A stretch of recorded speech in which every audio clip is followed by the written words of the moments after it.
morning, YouTube. Welcome back to another Cycle Moto Vlog. Opening her up here on a Monday morning. It'll probably be Tuesday morning when this video goes up. Oh, it feels so good. I got out on the bike 0 minutes over the weekend, so this is like a breath of fresh air. Oh my. It's gonna be a hot and sticky Monday morning. I know it's been weird because July, we had beautiful weather. We had, probably in the last couple weeks of July, we had weather consistently in the upper 70s and low 80s, and that is perfect biking weather during the day. And then August rolled back around this past week, and then all of a sudden we're back to 90-degree weather. Hot and sticky. But that should pass. We're supposed to get some rain tomorrow, which should cool things off, and we should be back in the 80s for the high. So I hope all of you are having a fantastic day. I want to talk a little bit this morning about the grind of motovlogging and actually just being a content creator in general. August marks 6 months I've been doing this. I've been doing motovlogging and videos for my channel for 6 months now. Half a year. I can't believe it's been here already. 6 months. You know, and I'm just going to go ahead and say it. Motovlogging is a grind. I mean, it's a slow progression if you're wanting to build a channel. Because it's a grind to get videos up, one, because you gotta buy you gotta buy a GoPro, you gotta have editing software, you gotta have audio recording equipment if you have to buy it separate than the camera. And then using all that stuff and creating good content and getting people to watch your videos and getting consistent views and uploading as much as you can during a week. I mean, one of my biggest things I think is I haven't been consistent in my upload schedule, which I'm going to start changing that this week. Because, not that I'm complaining, but I feel that 150 subscribers, I think I'm at 152 now. Thank you, everybody. But 152 subscribers, I think, when I looked at doing this 6 months ago or any time before that, I would think I would have been at least triple my numbers by now. But I mean, that's the grind of motovlogging. Getting discovered is one thing. When it's so saturated, I mean, there's motovloggers everywhere. There's thousands of motovloggers out there, and they all have great content. So how do you pick and choose? Is it the bike the guy is riding? Is it the guy's personality? Is it the fact he does dumb shit when other people are just kind of like Ben Stein and and talk like zombies and Bueller and aren't funny and interesting at all? Bueller. I know people go to YouTube for entertainment, right? It's an entertainment site. You go, you want to watch videos, you want to watch how to do things. So I don't know. There's a lot to this, and all the hours you spend editing and the uploading and the time you spend promoting your videos on social media or word of mouth or however you do it. So if you're a motovlogger and you're watching, I know you probably don't want to give away all your secrets. I don't blame you. I mean, everybody has their own formula on how they do this. But if you have something you want to share as far as what has shown the most success for you, what have you done that you maybe changed or started doing differently that has increased your following? Because I'm up for anything. And I'll continue to do videos like I have been. I'm trying to get some more rides in the mix so that I'm not just doing these vlogs, you know, once or twice a week.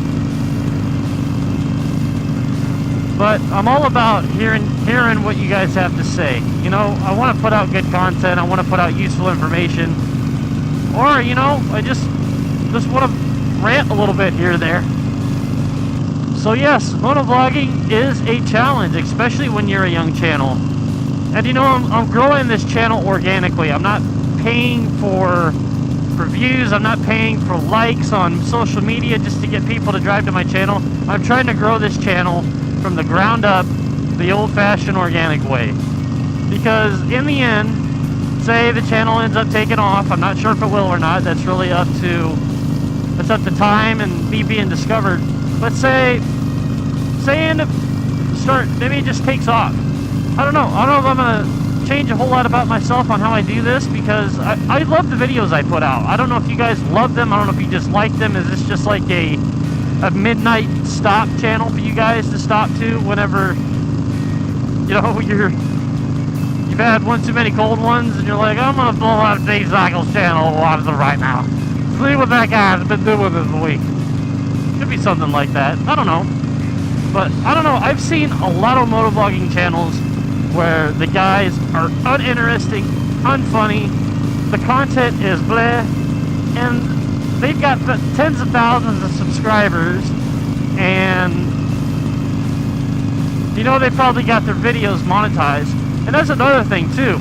Monetizing videos on YouTube, especially when you just started this past year, 2018, it makes it even more of a grind, because YouTube has these requirements you have to meet before your videos even get reviewed to get monetized. And by monetized, I mean you have ads put on your videos so that you start making a little bit of revenue.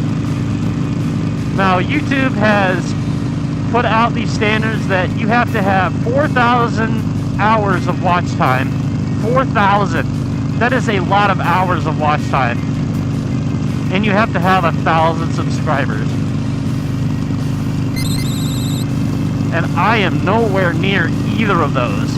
I have 152 subscribers right now, and I have about 568 watch hours in 6 months. Oh, dang it! So I know a lot of you guys are, you might be interested in getting into motovlogging. This just kind of shows you on what kind of grind doing this is. It's not easy. It's very time consuming. You know, when I edit videos, I just don't drag the video in, drag my intro in, and hit export. I mean, I am very picky about what I put out. I want to make sure, I spend time on the audio just by itself before I pull it into Premiere. And, you know, I spend the time taking out the boring stuff. You know, doing color correction to any video. Say it's real dreary out right now. I gotta go in and fix some color so that you're not looking at like a turd on the screen. So I'm very picky, and that means that I spend probably more than the average motovlogger when it comes to editing my videos, because I do graphic design for a living. So I'm really picky about my own work. I'm probably my own worst critic. But anyway, just wanted to fill you guys in on, like I said, if you're trying to get into motovlogging and you want to know what it's like, and you're thinking, oh yeah, I got a motorcycle, I'm gonna buy a GoPro and just start putting out videos left and right, and I'm gonna make all sorts of sweet YouTube revenue. Sorry guys, it's not that easy. I wish it was. I wish somebody would have told me 6 months ago it was going to be this hard. And I've worked very hard for these 152 subscribers and the 568 hours of watch time, and I've probably got well over 50 videos. That's a lot of editing hours in the chair. You know, that's a lot of time I'm not spending with my kids. It's a lot of time I'm not spending with my wife. But, you know, I love to do it. It's a hobby I have.